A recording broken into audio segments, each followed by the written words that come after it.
A Organização das Nações Unidas divulgou o documento no qual fala sobre as implicações culturais, sociais e econômicas que o crescimento da população jovem podem significar para o mundo. Os olhos de diferentes segmentos sociais estão atentos a essa juventude, e a Igreja Católica também. Em 1986, o Papa João Paulo II criou a Jornada Mundial da Juventude, um evento para reunir jovens de todo o mundo. E nesse ano de 2013, como não poderia deixar de ser, ele acontece no Rio de Janeiro. O Rio em Foco está no ar.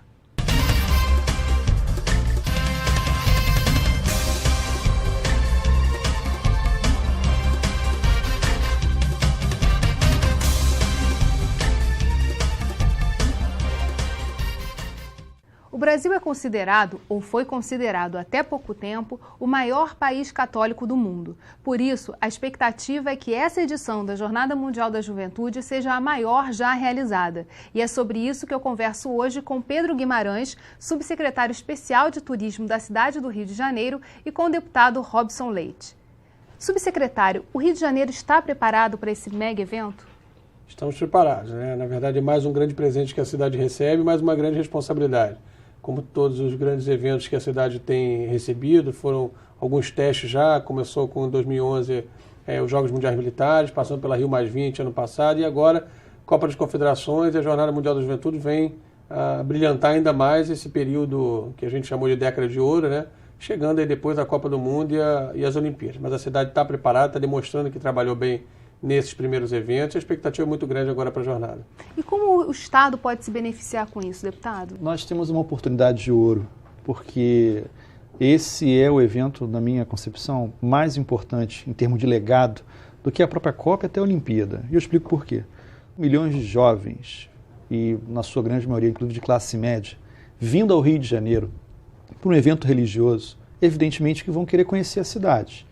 E mais do que conhecer a cidade, são milhões de jovens que vão para fora, voltar aos seus países, falando bem da cidade do Rio de Janeiro. Uma propaganda que eu não vejo nenhum outro evento com essa capacidade.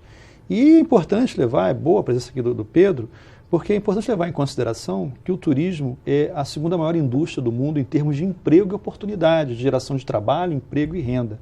E o Rio de Janeiro talvez tenha essa oportunidade de ouro em função da jornada, sendo colocada aqui para a cidade, com esses jovens que vão querer voltar, jovens que vão querer passar a lua de mel futuramente na cidade. Em Madrid aconteceu isso, né? Aconteceu. E é interessante, você colocou bem, porque Madrid vivia, antes da Jornada Mundial da Juventude, uma crise econômica histórica. E o que resolveu a crise econômica da cidade foi a jornada.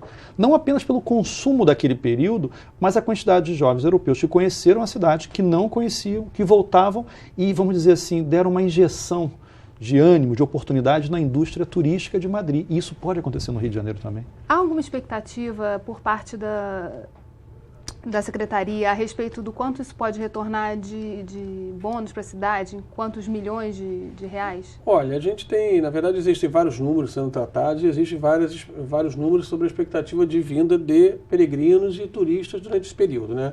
É um turista, como o deputado falou muito bem, né? É um turista de qualidade, de formador de opinião. É diferente, não é um turista aquele que vai ocupar a rede hoteleira com a grande capacidade, mas ele está ocupando a cidade usando a infraestrutura e os serviços públicos, o que é principal. Isso é um grande desafio em questão da mobilidade e dessa forma isso se traduz em investimento e em atração. Então, esse momento que o mundo está plugado no Rio de Janeiro é o momento onde a gente tem a oportunidade de querer mostrar essa capacidade de receber bem, com as suas características, a característica do carioca, do fluminense, de poder se usar desse estereótipo do povo acolhedor, da hospitalidade, um povo amigável, que acolhe todas as tribos, todas as raças, todas as religiões. E o Brasil sendo, como você bem falou, Geisa, o maior país católico do mundo, tem o privilégio de receber o Papa na sua primeira viagem internacional. Os senhores já estão preparados para as quebras de protocolo? Ah, bem colocado. Vai ser um desafio. Primeiro, porque o Papa, além de ser latino-americano, né, Pedro, ele tem tido o hábito de quebrar protocolos em atividades em Roma, né? Lembrando um pouco até o João Paulo II, que fazia um pouco isso também.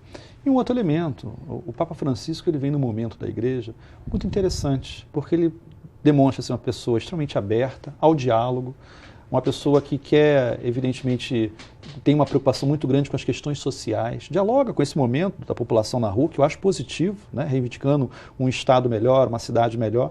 E a Jornada Mundial da Juventude, ela, além de dialogar com essa realidade desse novo Papa, né, a primeira viagem internacional do Papa Francisco, ele também, evidentemente, vai dar um recado para o povo e para os governantes também, de ouvir a população. E eu acho que a jornada pode trazer esse legado também. Né? Imagina, as pessoas vão chegar aqui vendo que as manifestações são pacíficas, que as pessoas querem participar da vida política da cidade, e mais do que isso, vão levar para fora essa imagem. Olha, a cidade do Rio de Janeiro tem o Cristo Redentor, tem o Corcovado, né? Tem a Pão de Açúcar, e tem um povo maravilhoso. Igrejas maravilhosas, que nunca foi explorado turisticamente do ponto de vista da visão cultural da cidade. Como estão sendo pensados esses roteiros? Porque muitos peregrinos vêm em grupos, né, e vão circular em ônibus, já há toda uma mobilização para isso. Em relação aos roteiros para esses peregrinos, foram pensados roteiros especiais? Claro. A gente quer fazer com que esse peregrino, esse turista que vem para a cidade, seja bem acolhido, mas também ele possa usufruir do que a cidade tem a oferecer. Não só os serviços públicos, que é um grande desafio, essa questão da mobilidade sendo colocada muito em pauta no momento. A cidade está passando por uma transformação muito grande, a cidade é um grande canteiro de obra hoje visando esses grandes eventos, mas ela também se preparou e se planejou para poder receber bem. Todo esse ambiente dessa logística operacional está integrado no planejamento de circulação viária, do metrô, da supervia, dos ônibus urbanos, para que possa acolher bem e receber bem e que possa integrar com a rede turística da cidade. E para isso foram montados alguns programas e alguns roteiros, inclusive materiais dispostos. Esses roteiros estão ali ofertados dentro do material impresso que a Rio Tour preparou especial para a jornada, que são mais de 400 mil exemplares sendo distribuídos, e também o guia do peregrino, que faz parte do kit lá ofertado e vendido lá pela Jornada Mundial da Juventude, pelo comitê organizador local, e fizemos um folheto novo, que é justamente o que o deputado ressaltou, que é o Caminhos da Fé, trilingue, mostrando toda essa capacidade das igrejas históricas, da questão religiosa, ofertando esse atrativo nesse universo tão grande da cidade. A gente vai ter gente aí circulando pela cidade da Zona Sul à Zona Oeste, passando de Guaratiba a Copacabana Centro, e o que vai ofertar esse ambiente de conhecimento, aguçando a curiosidade do turista, do peregrino, podendo não só os pontos turísticos, mas também esses pontos culturais que a cidade tem a ofertar. A gente tem também um quadro diferente, que é a quantidade de voluntários que estão sendo mobilizados para esse mega evento. Mas sobre isso eu queria conversar no próximo bloco. A gente vai fazer um rápido intervalo, não saia daí. Rio em Foco, aqui política e economia caminham juntas.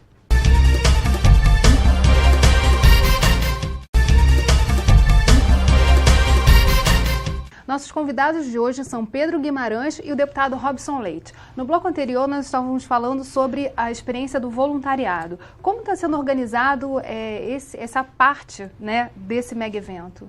Existe, na verdade, uma organização específica do Comitê Organizador da Jornada, né, que é o COL lá da JMJ, e que estabeleceu um ambiente para as pessoas se inscreverem, que querem participar. Todos aqueles fiéis que desejam participar puderam se inscrever, e também foi o mesmo ambiente de comunicação, de integrar a cidade para que as pessoas interessadas em acolher os peregrinos e os visitantes nas suas residências puderam participar. Então foi montado, é mais um grande teste. Eu acho que isso, como foi um pouco a Rio Magine, também é um grande teste que a cidade passa, porque não é só, como eu falei, a questão da oferta hoteleira, que principalmente nesse momento é o contrário, é uma oferta das residências, é o grande acolhimento da cidade para que essas pessoas possam ser recebidas bem. E esses voluntários se inscreveram através do site da jornada, fizeram a inscrição com o comitê organizador local e vão ser espalhados por todos esses locais da cidade onde estiver havendo evento e nas paróquias onde houver as comunidades aí católicas participando da programação oficial do Papa e das programações paralelas. Eu pergunto isso porque o Fórum fez há pouco tempo atrás o caderno de turismo do Estado do Rio de Janeiro, e lá a gente reconhecia que o turismo é o excedente do bem-estar social de uma população. Então, na medida que a gente cria, né, esse grupo de voluntários, a gente também está educando essa população a usufruir da cidade e falar sobre ela. E preparando ele para os outros eventos. Esse ponto, a sua pergunta do que o Pedro colocou, eu acho que levanta um elemento que é importantíssimo da jornada.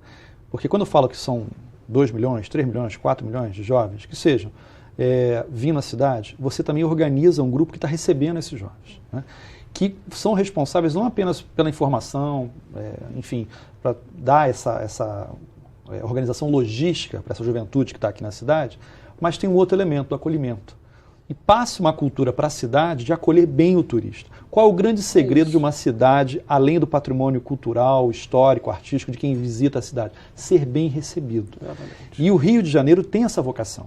O povo do Rio de Janeiro tem essa vocação. Então, quando você tem voluntários em quantidade, eu conheço a organização do COL, que é uma organização da Arquidiocese do Rio de Janeiro, né, participação completamente privada, e que tem essa preocupação. Tem voluntários não apenas do Rio, mas de outros países também, mas sobretudo da cidade do Rio de Janeiro. É exatamente essa, receber bem as pessoas que estão aqui.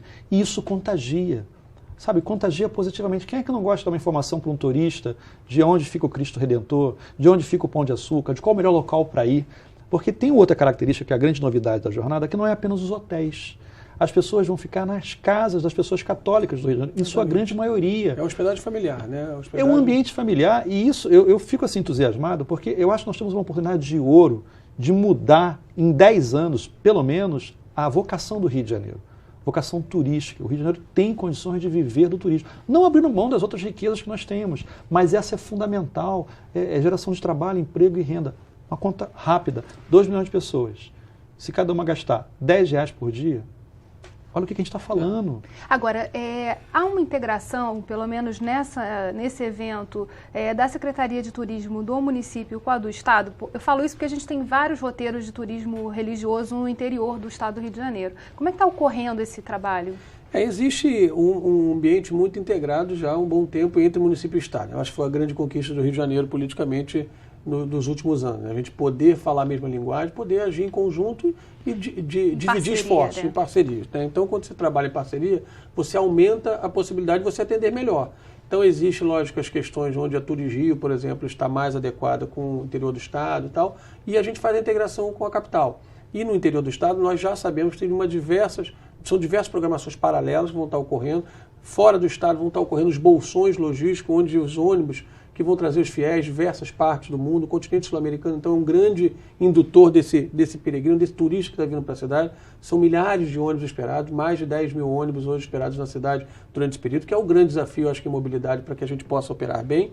E, dessa forma, essa integração é fundamental, porque você monta os pacotes, os roteiros, você oferta, a cidade está aberta a receber. O grande teste, por exemplo, na capital, o Pão de Açúcar e o Corcovado aberto 24 horas. Foi um teste agora recentemente, um pouco antes da Copa das Confederações. Foi um teste muito bem sucedido e que vai servir para que justamente essas pessoas possam se usufruir desse roteiro alternativo, um roteiro complementar, que une a capital, une o interior do estado. As pessoas que estão alojadas, que estão acomodadas em casas de parentes, familiares bem acolhidas, poderão também se usufruir dos equipamentos turísticos do interior, da região serrana, Costa Verde Imperial, também da região dos lagos, da Costa do Sol e da capital. Eu acho que esse é o grande... E na própria capital a gente tem o costume de pensar muito em zona turística, né, deputado? Então, nesse caso, é um outro desafio, que é a questão de você envolver Guaratiba... Está levando para a Zona Oeste. A Zona Oeste, envolvendo uma grande... É a cidade inteira. E você também tem um período anterior, desculpe, Pedro, mas acho que é interessante até acrescentar esse detalhe,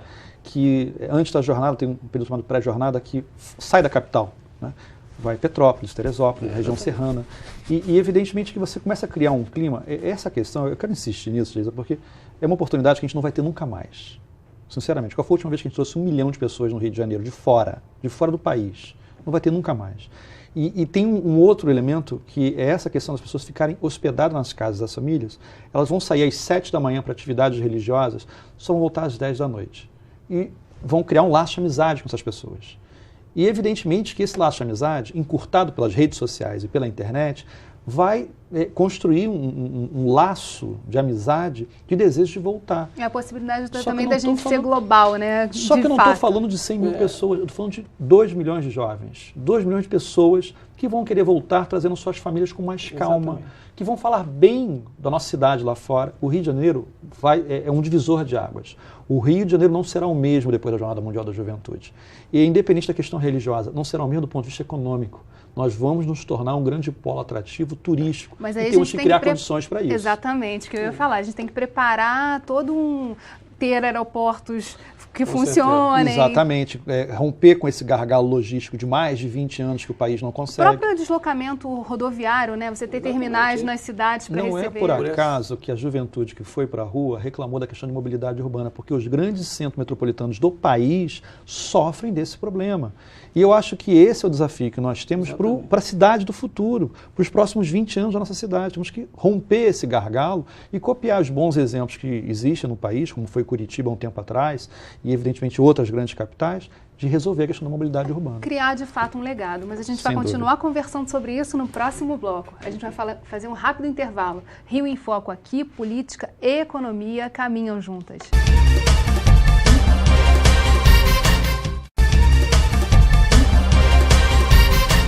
Nossa reportagem visitou a Expo Táxi e conversou com taxistas. Será que eles estão preparados para atender a tantos turistas, principalmente jovens peregrinos? Vamos acompanhar.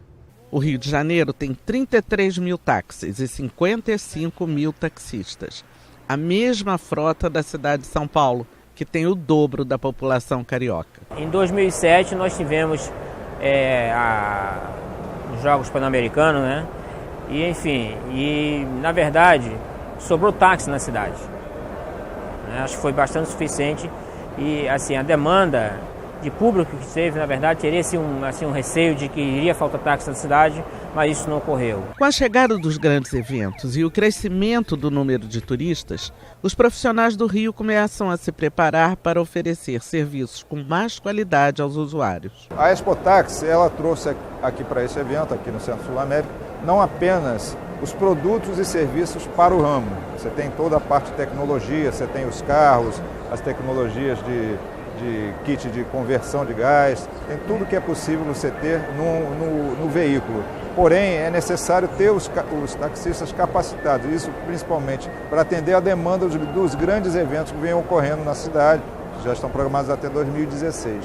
Para isso, também entendimento com o poder público, principalmente com a Secretaria Municipal de Transportes, há uma necessidade da Prefeitura, do Governo do Estado, em ter profissionais mais qualificados, buscamos trazer para cá palestras que sejam de interesse da classe, palestras que venham a atender a qualificação, ao atendimento ao cliente, ao usuário, não só a parte de cursos de idiomas, direção defensiva, a parte de entendimento das normas de trânsito, das normas de utilização do táxi, adequando-se às normas da lei federal, da lei municipal, da lei estadual. Devemos buscar, com certeza, derrubar a barreira do idioma, né, de alguma forma.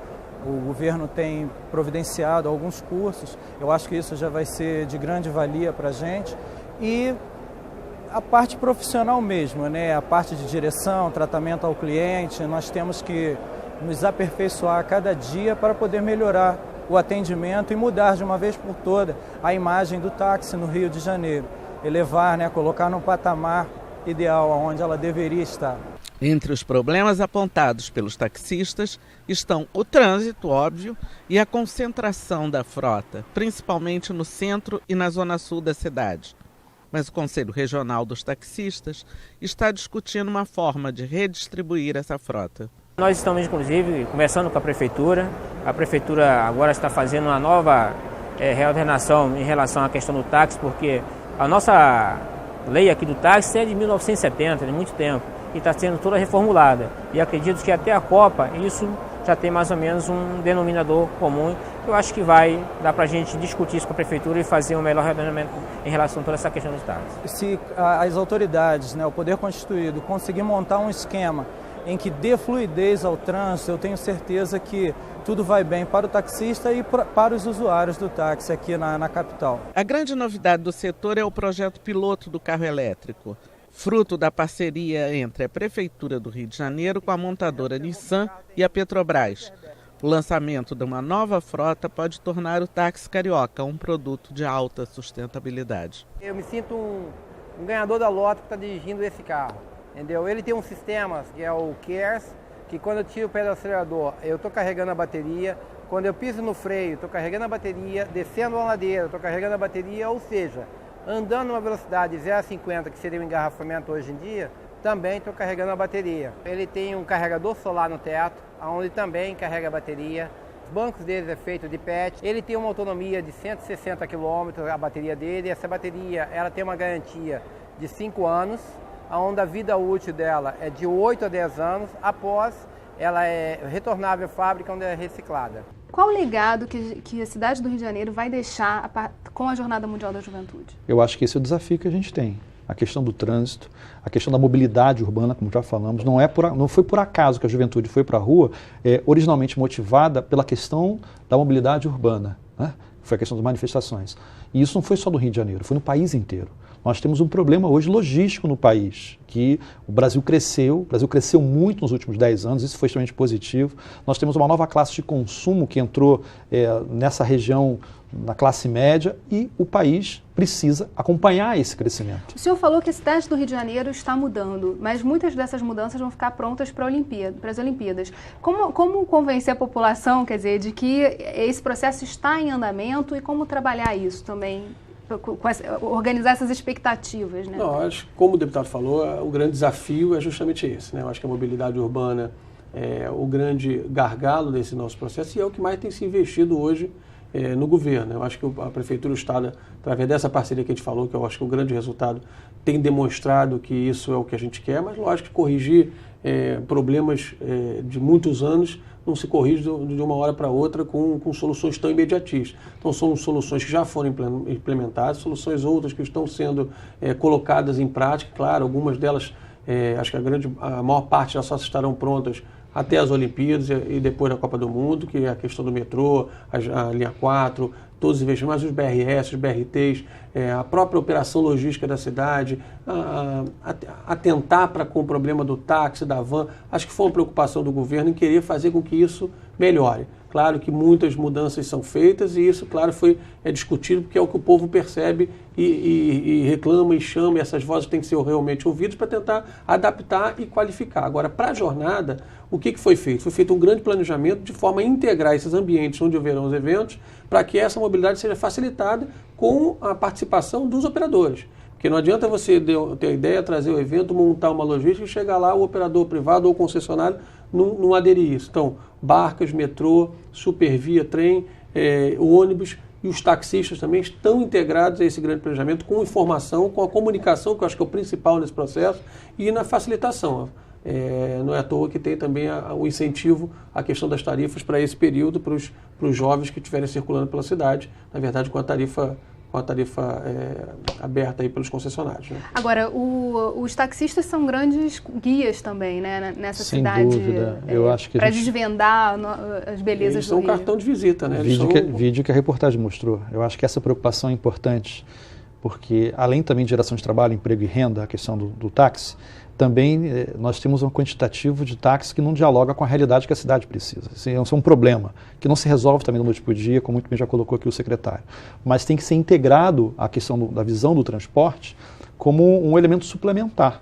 Né? Ou seja, você tem que ter o transporte modal, não há problema do Estado subsidiar isso, acho que isso... Os grandes capitais do mundo fazem isso, né? Quando não são públicos, inclusive, quando são privados, são subsidiados pelo governo.